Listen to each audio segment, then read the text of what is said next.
folks. 20mm Oerlikon, 4 of them, mounted on this rather impressive. Do you know what would look good? That would be good behind. Yeah. A Land Rover Series 2A. Yeah, that's right. Oh. Yeah. But obviously its main purpose was anti-aircraft. Yeah. And, I bet you those barrels, when it was firing, would glow red. Yeah. I think this is actually possibly foreign. I don't think it's... Yeah, I'm kind of nudging that kind of road. I think it's just sort of like, you know... Oh, there's some bits of flooring on the side here, look, for that's just the, classic military... Yeah, just to get vehicles across the sand. side and stuff. Yeah. So, yeah, that's cool. Isn't it? Do you like that? It is such a really vast site here, folks. There's so much to take in. Yeah, there's a lot here. I'm looking at the exhaust end of the Tornado there, just in front of us. The Tornado being a brilliant aircraft and only just recently, well, fairly recently come out of service. That's a beauty, isn't it? Yeah, it's totally. I did have a model of one of those. Now the wings on this obviously have got variable geometry wings, and they were designed to sweep back for supersonic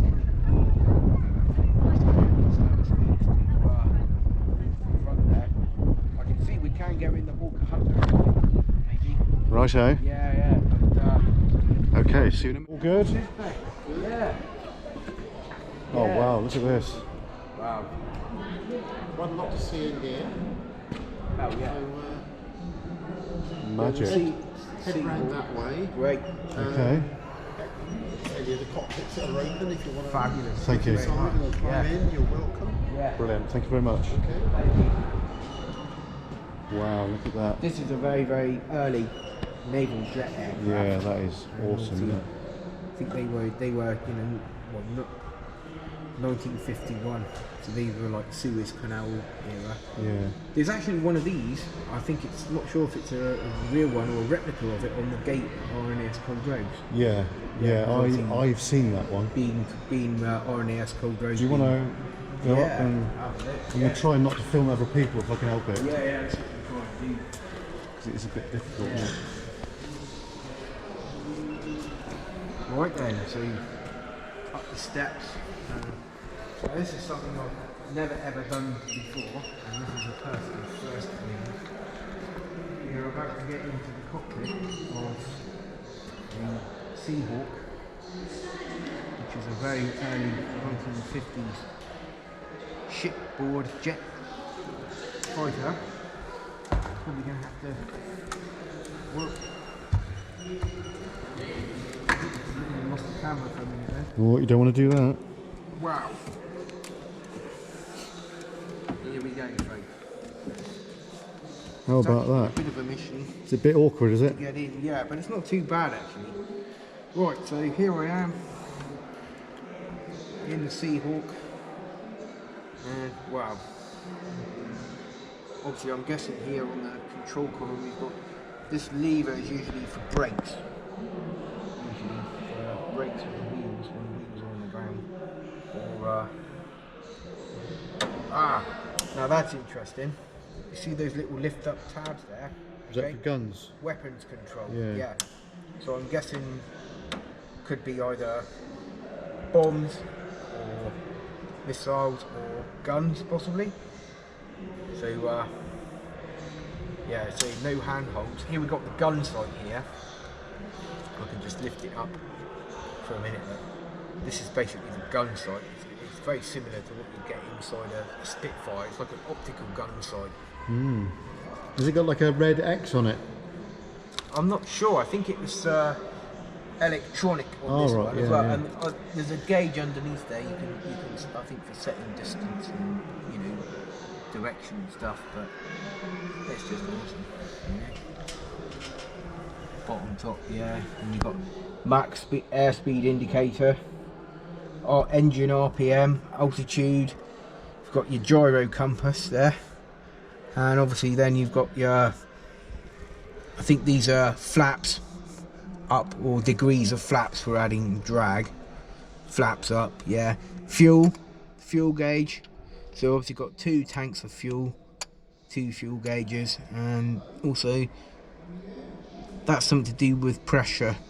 I'm not quite sure what that is, but I would say this cockpit is wonderfully simply laid out. Yeah, everything's there, isn't it? Yeah, yeah. And normally most aircraft, the cockpits on them are humongously complicated, and you feel instantly intimidated, like you need to have taken a university degree before you're even qualified to have a look at it. Like, well, everything that you need is there, isn't it? Yeah, it's not, like you said, it's not overcomplicated. It's all there. Yeah, that's the only thing. Yeah, I think that's the rudder down there. Yeah, these are the rudder pedals. The feet are on the rudder pedal now. Yeah, And obviously you've got, you can't move the control column, but that's just brilliant. So yeah, would have some engine controls here and stuff, and yeah, no, it is pretty magic. So I'm not going to get in this one because I think you would struggle to get in and out, mate. But yeah, so it's not every day you get to sit inside the cockpit of a historical naval fighter from the 1950s. Yeah, I know. That's magic, isn't it? Yeah, it's awesome. Yeah, I'm guessing that's a throttle there. Yeah, I would say that is a throttle. Yeah. But I don't know what it is to me. Well, probably because I'm not actually a pilot and I'm not trained for flight. But the idea of sitting in this thing with a canopy over the top of your head, knowing that you're in sole control of it. Yeah, it's like Power Man. Hooning down the runway. Power. That would be. I'd find it a bit terrifying actually. But no, it's a classic Jeremy Clarkson moment. Yeah, definitely Jeremy Clarkson moment. Yeah, that's great, mate. Right, I think we need to get out of here now, mate. Right, I'm going to stop filming. See you in a minute, folks. Oh, we've got some hunters there. Some Hawker hunters. Various different liveries and colour schemes. That's brilliant. And we're into models, folks, but I haven't got this amount of models. There's a Seahawk. Yeah. And I think the Seahawk's always been one of my favourite historical naval jets, actually, because it's just got a really nice shape to it. Hey, look, I've got a couple of 148s of that one. Yeah, and the Beaufighter. Yeah. There, that's amazing. Yeah, that is amazing, folks. It really is amazing. We can't take it all in, folks. No, it's just too much here. Wow, look at that Vulcan. Huge scale model Vulcan there, look. Magic. Wow, that's amazing. Yeah. Oh yeah, look at this. Look at that. Lancaster, yeah, that's a 148 scale. Yeah, that's early Coastal Command. Oh, look at that. I've got to get one of those scales, haven't I? Yeah, that's nice. I like the colour of it, actually. Yeah, I do. Nice. Totally different. Yeah. Would he carry depth charges or torpedoes or? Can't take it all in, mate. For anti-submarine. We've got jet engineer, folks. Look at that. Wow. Here we go.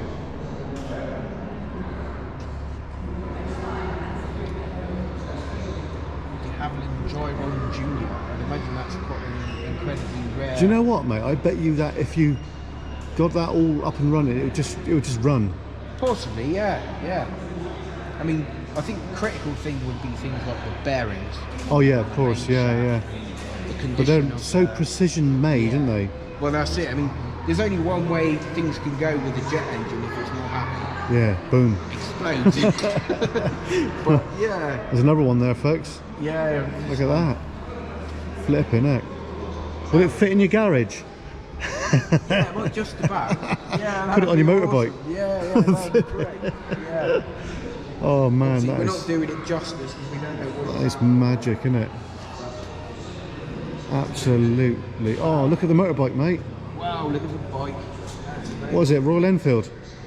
Actually, I think you're right there. I think it is a Royal Enfield. That looks World War II, doesn't it? Yeah, it's a side valve engine. Yeah, definitely we'll go around the other side. This is something that we're into as well, isn't it? Yeah, vintage motorcycles are amazing. Yeah, especially that looks like a genuine British Army use. It does, doesn't it? And it looks like it's in its working clothes still. Yeah. It's got one or two new parts on it, which I'd say means it works right. You know, it's fabulous. Magic. Yeah. Back to the aircraft. You can see how big these massive saggers are in these modern aircraft. It's amazing. Absolutely awesome.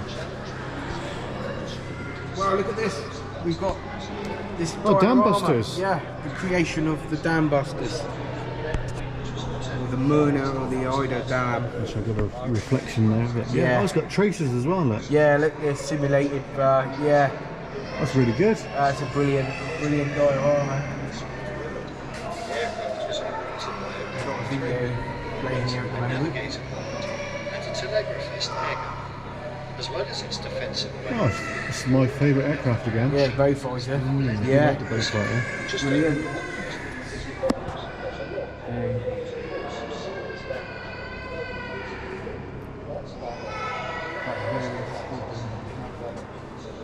Wow, we've got some genuine RAF artifacts here from World War II, That's and brilliant. probably after as well. We've got the Gas mask, gas water mask. bottle. Yeah. Love the personal toiletry set there. Look. Oh yeah. Like a Royal Air Force notebook there. Yeah. That reminds me of my 3822. Yeah, that's a similar thing. These are Oh, I emergency. got rations. Emergency flight rations. Yeah. That's bloody So- brilliant, isn't it? Basically, if you eject out into the jungle and you're Navigation. missing for a few days, basically Navigation, information, communication. communication. The radios back then were massive. Now they're just like little Yeah. tiny handheld Yeah. things. Oh, like that. Look, there you go. Yeah, that's right. Yeah. That small thing there probably does more than what that does. Yeah, basically. Crazy, yeah. isn't it? It's a scanner, isn't it, of some sort? It's like, Yeah. like what we got. Yeah, that's pretty. Just giving you a bit of a rundown of going from this to that. Yeah, I know. Yeah, that does the function of all of that. Yeah, it's crazy, isn't it, when you think about it? Nuts, mate. Crazy. Adam, look here a minute. ROC post. Wow, now that's something else, folks, isn't it? That is something special. It's got even got Yeah. the stuff on above, look. Yep, this is above Look ground at that. features, look. So we've got your, Well, we've had a look at these in the flesh, haven't we? fixed survey meter tube there. Bomb power indicator. Yeah. Got your Ventilation. ventilation shaft. And that's where the power would have came down as well, wouldn't it? The ventilation? Yes, yeah, that's right. And telephone? wire, yeah.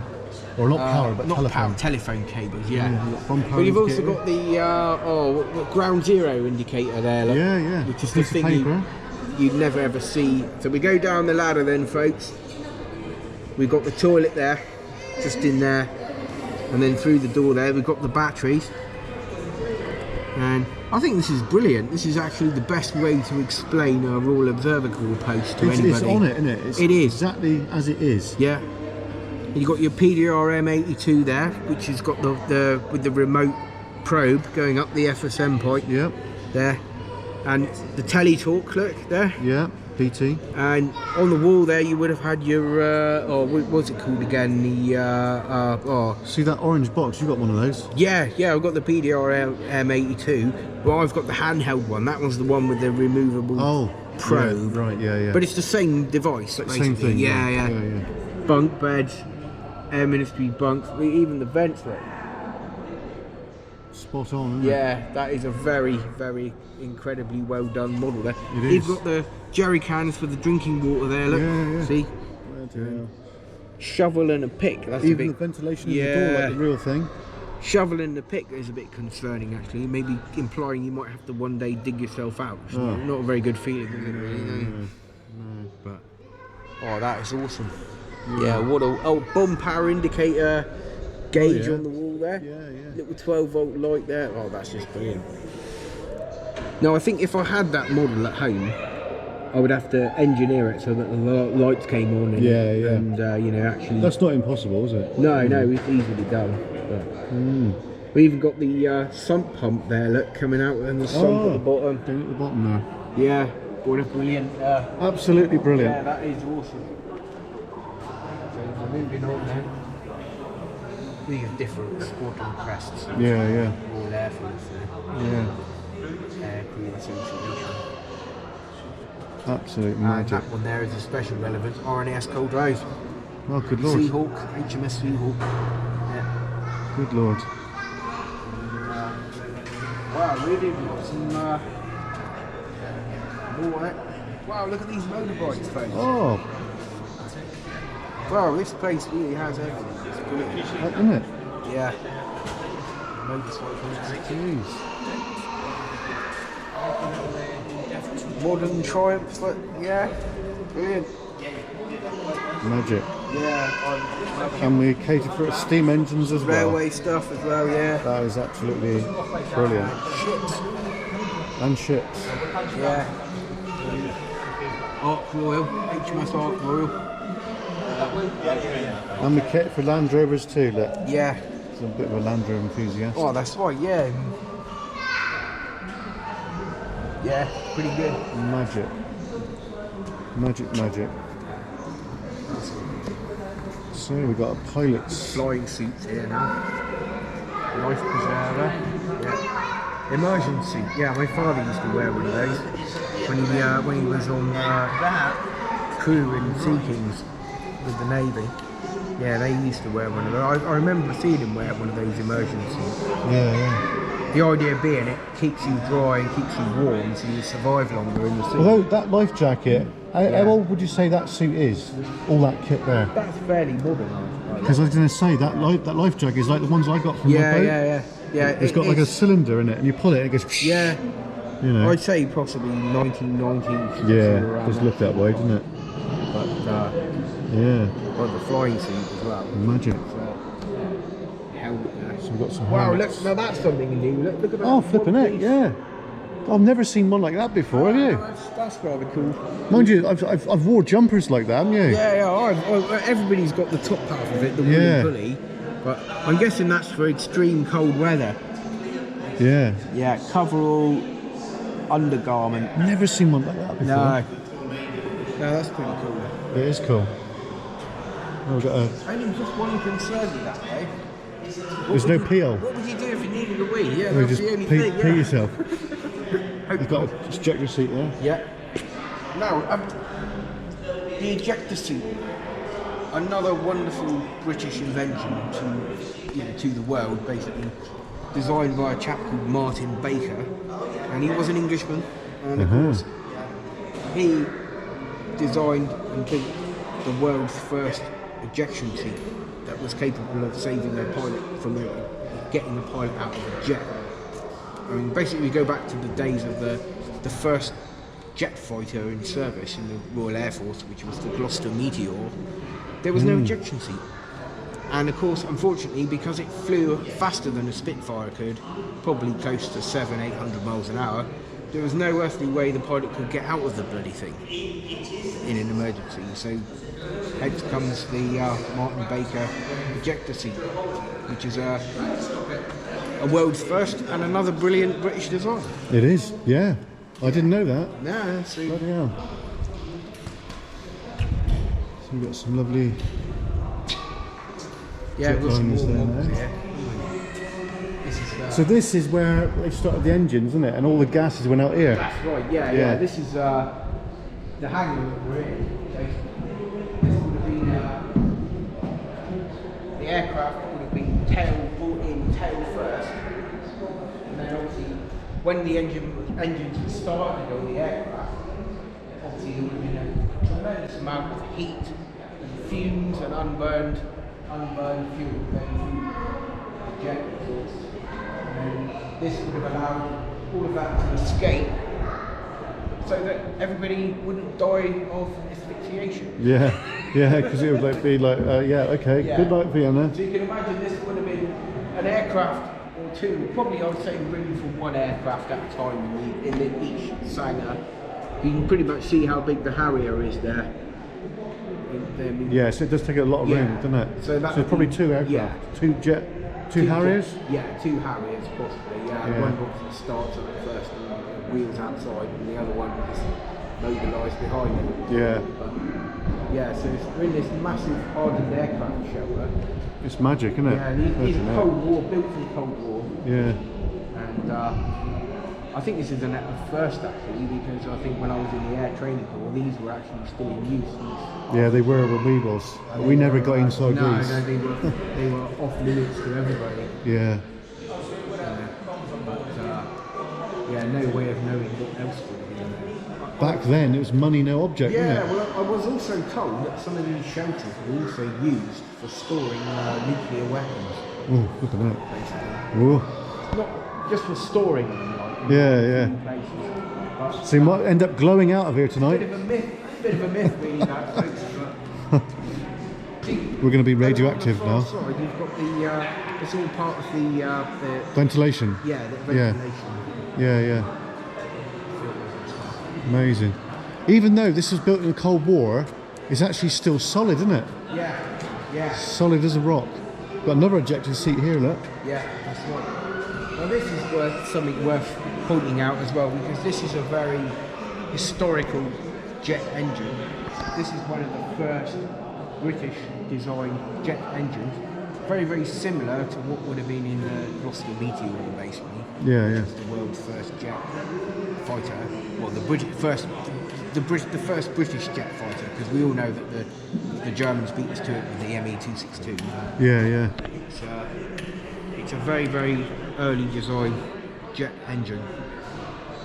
And, It's a cracker, isn't it? no, it's de Havilland Ghost turbojet engine. De Havilland Ghost. Yeah. Mm. So would have been in the Sea Venom, possibly the Seahawk aircraft, very similar to that.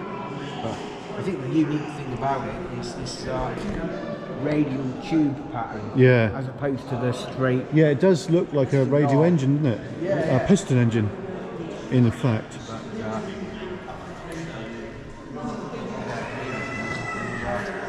you pretty much get an idea of how it was here behind this cockpit. So you've got the intake there, air intake both sides. Yeah, I think that is. You're right. Yeah, that is pretty basic early jet engine. Yeah, it's a cracker, isn't it? Yeah, but then obviously going on to different design.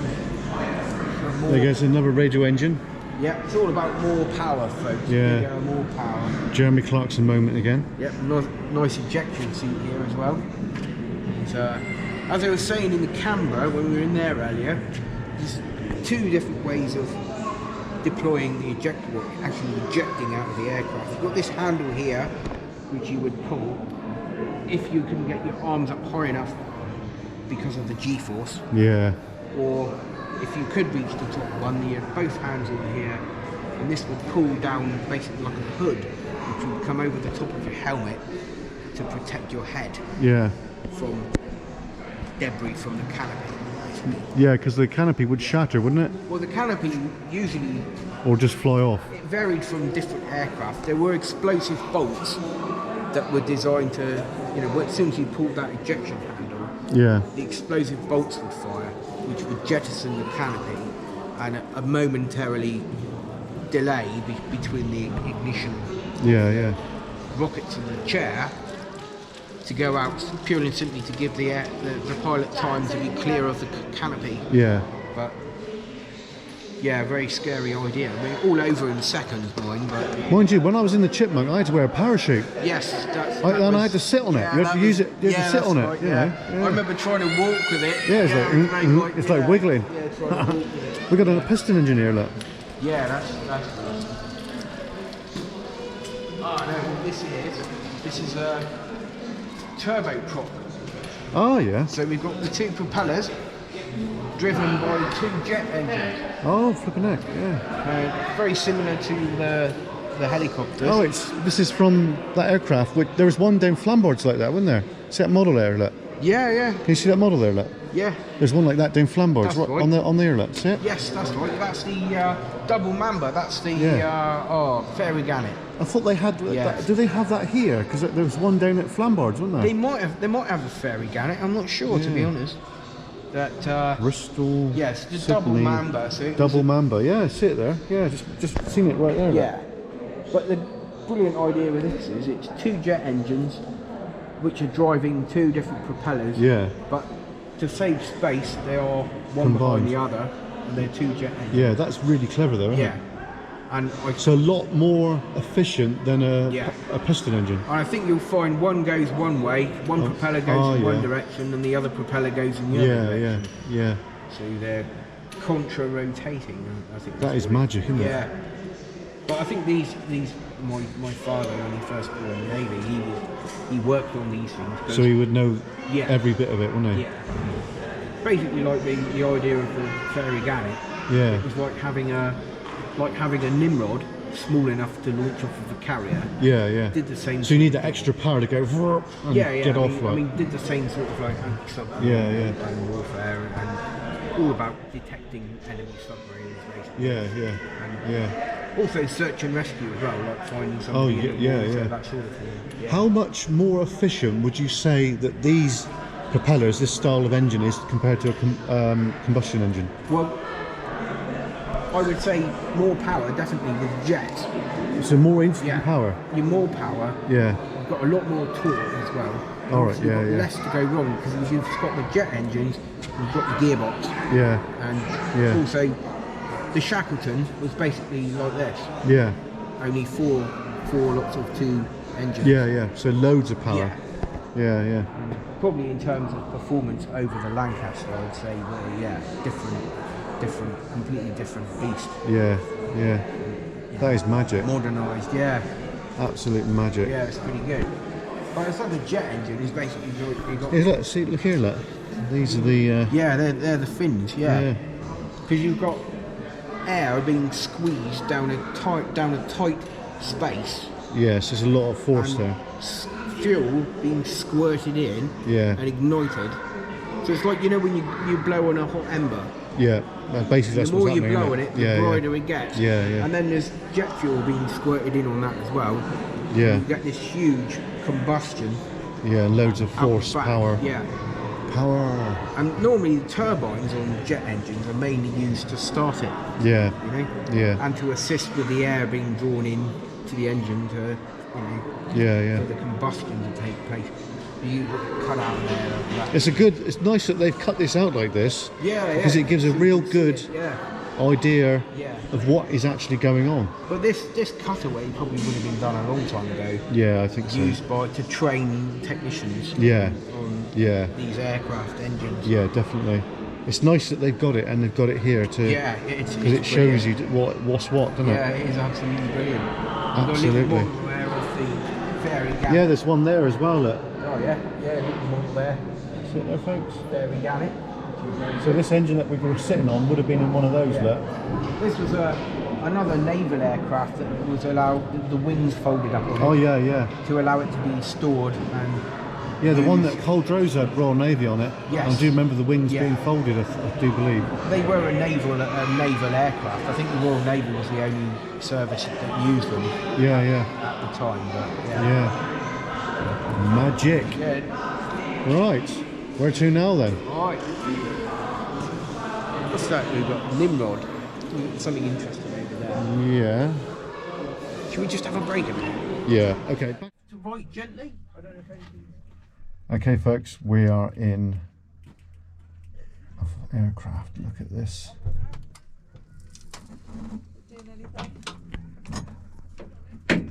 No, I don't want to move it.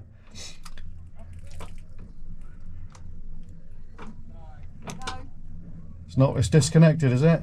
Disconnected. All right. Yeah, well, otherwise you'd have to. I don't really want to physically move it because I did move it forward a bit. Yeah. I think it's locked. Oh, it is locked. Yeah. But this is not moving the ailerons or the rudder. No, that would be ailerons. The ailerons, left yeah. and right. Yeah. Front and back, forward and backwards would be the elevators. Yeah. On the tail. Yeah, they're locked, aren't they? And the rudder would be the pedals. That pedals, yeah.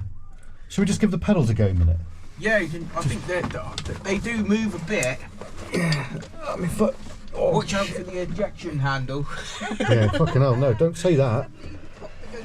Yeah, we don't want to be picking him up from Fistral, do we? No. Right, go and have a look at the rudder a minute. I am moving it slightly. Yeah.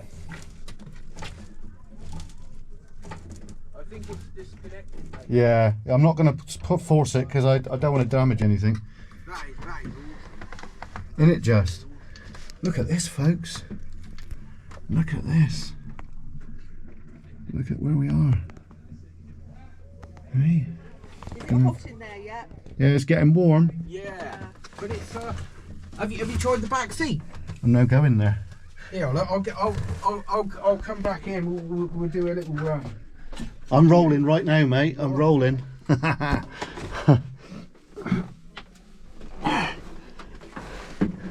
Okay, so we are a navigator. Look at this, folks. This brings back memories of when I was in the Air Cadets. It really does. This is absolute magic. We got inside. We're gonna go inside. Here's two-wheel exploration. Here we go, folks. We got Cano EXP. And there's TWEX. Hello. But that means one thing. Nobody's flying it. So come on, we're going to go for a Cano fly. EXP in the back there, and I'm climbing into the front. Okay, so start engine 1 up. Engine 1 up, yep. Yep. Engine 1 and engine 2, and of course I found the engine fire control, fire extinguisher controls. So that's useful anyway. I don't think we're going to get far today, Colonel, mate. Do you? No. I'm just trying to do the navigation here a minute. Yeah, so, yeah. There we go. Yeah. And like I said, folks, whatever you do, you've got the ejector handle here. Okay. Don't pull it. We don't want to pull this. No, it's just above your head as well. You've also got these two, and of course that's in case you. This is absolutely amazing, Not a folks. lot of room, is there? No, it's not a lot of room. No. It's very snug, but at the same sort of time, Brilliant. I figured out. I think I'm the right sort of height and build Yeah, I'm too bloody big for that. to be a aren't I? Canberra pilot. Yeah, so yeah, it's very interesting indeed. It's great. It is. Yeah. Yeah, and the smell in here is brilliant. Yeah, it reminds me of back in the Air Cadets. Yeah, that smell. yeah. We've got all the other controls and stuff down here, which is great. Yeah. Sorry, my son's not here. He'll love this. He worked at aerospace. Ah, brilliant. Wow, yeah. We're both Air Cadets. We were. Yeah, we ATC. were former ATC cadets. Yeah. And of course, obviously, I don't know if anybody knows or not. Do you know why you've got two handles there Where? for the eject? You've got the one there and two above your head. See these two? So they're for rockets, aren't they? No, that's for That's the parachute. That's to eject. All right. Yeah, and this is parachute. Yeah, you would have to have one Yeah. hand on that one and Yeah. one hand above. That one above you, what it does, it pulls See it there, down. folks? It pulls down a hood which goes over your head So it doesn't burn you with a jet. to protect your head from damage, basically. Yeah. When you eject, but obviously Bloody hell, man. it. I think the process of ejecting actually shortens your spine by a decent few millimeters. But yeah, It's magic, isn't it? yeah, it's awesome. So we've got, Absolute magic. yeah, this is just pretty good. How do you work that out? How would you work one of them out? The controls there, yeah, we've got the guide with the controls and stuff. Amazing. I think it would take a long Yeah. time to figure it out, wouldn't it? Yeah, oh, that's, Quite a long time. That's pretty good.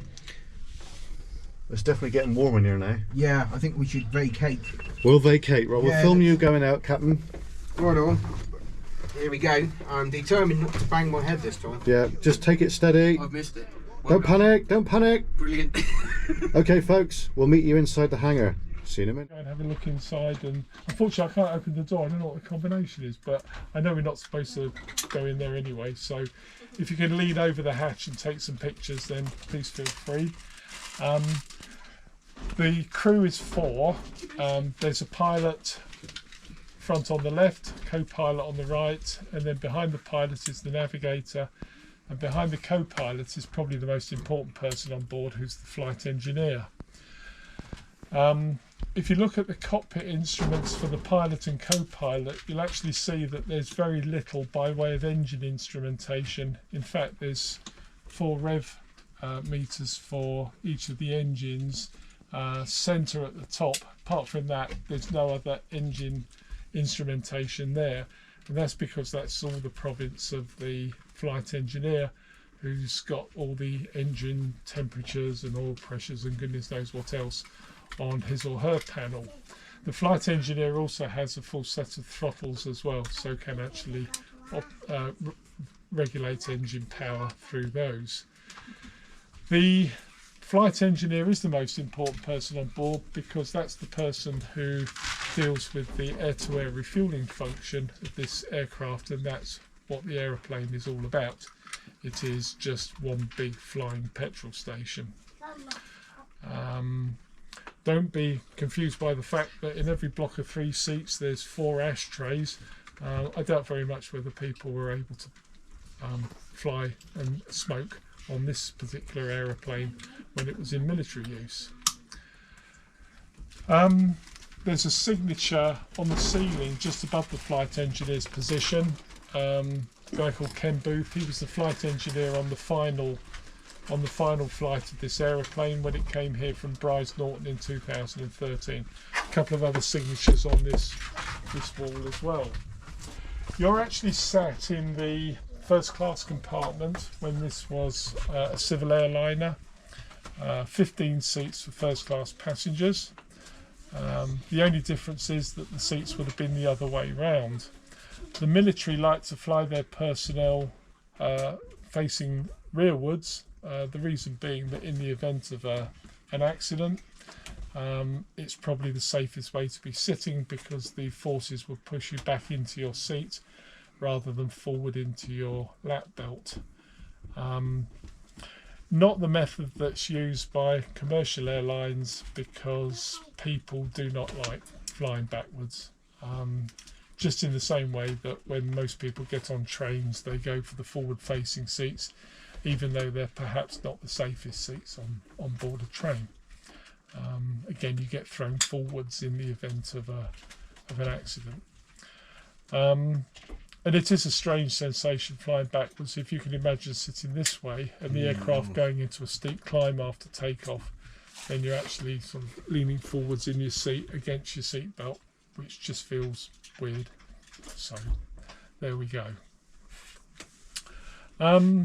Right, if we head into the business end of the aircraft, which is back here, we'll talk a bit about what's behind me, which used to be the passenger compartment for about 110 passengers, but now has a completely different look about it. Anyway, please come through this way. Follow me. Be careful about trip hazards, there are a few. Trip hazard. Yeah. Trip hazard. Oh wow, we'll see the tank now. Yeah, oh, it's not just one, is it? Jet fuel.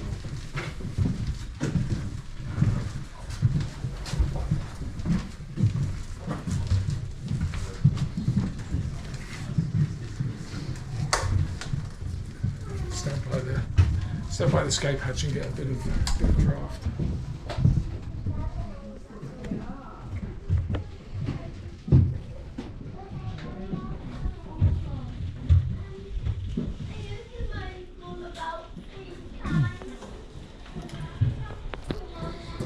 Right, we're now in the business end of the aeroplane, and instead of having 110 passenger seats, we've got these 5 huge fuel cells. They're called cells. Each of them carries about 3,500 gallons of aviation fuel, which sounds an awful lot, and it is a lot of fuel. But if you think back to what I was saying about the Typhoon, in its internal tanks it carries about 1,300 gallons. So one of these is the equivalent of filling up about 2.9 empty Typhoons. So whilst it is a lot of fuel, it does get used up quite quickly as well. The fuel is loaded on board from underneath, and when it flows into the tanks, it is distributed evenly along the length of the tanks and fills up evenly as well. If you decided that you're going to fill this one first, then fill that one, you'd probably find a big crack would appear in the fuselage because of the uneven distribution of weight. So not only are they filled uniformly, but the fuel is also dispensed uniformly as well in order to maintain the centre of gravity of the aircraft. It's got 2 skins to it. and it's got a baffle arrangement inside it as well, so that if the aircraft goes into a steep bank or a climb or a descent, you haven't got fuel slopping around inside here affecting the handling characteristics of the aeroplane. As you walk down here, you'll come past these two emergency hatches, which are just opened for getting a bit of ventilation because it does get very stuffy in here. Clearly these would be used in the event of an emergency, and in a passenger aircraft you would have an inflatable chute down which to go. In this particular aeroplane they considered that a rope was sufficient, so you open the hatch and sling a rope out there, and then you'd lower yourself down onto the wing and then off the wing onto the ground. So not only would you have to cope with the trauma of whatever's happened to cause you to have to use these escape routes, but you'd also probably end up with friction burns on the palms of your hands as well, just to rub it in. Right, I'd like to come further on down. So these are made of aluminium. I don't know what they're made of, to be quite honest. Yeah, I'm guessing they are. It looks like aviation rivets too, doesn't it? Yeah, could well be. Yeah. We got one point there at which fuel goes out onto the wing pods.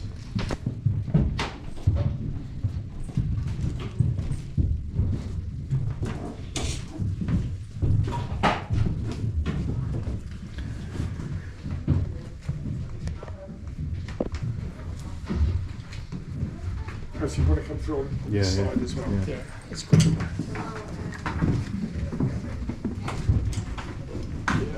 That's cool.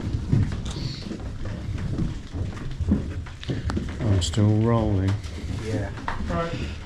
There is actually room here for a sixth cell, but it's absolutely no point because when this aircraft takes off with its maximum weight, all its tanks aren't full anyway, so there's absolutely no point in having extra capacity. So they use the space for spare parts and what have you.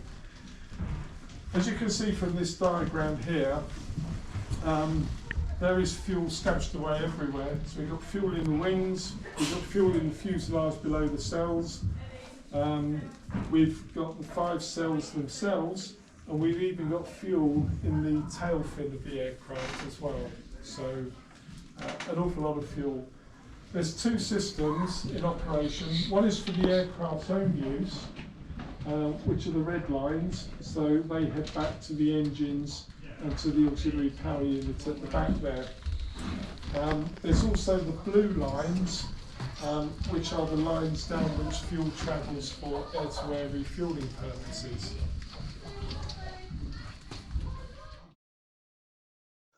Hope you enjoyed the video, folks. You might have heard the news that this site is at risk of being closed.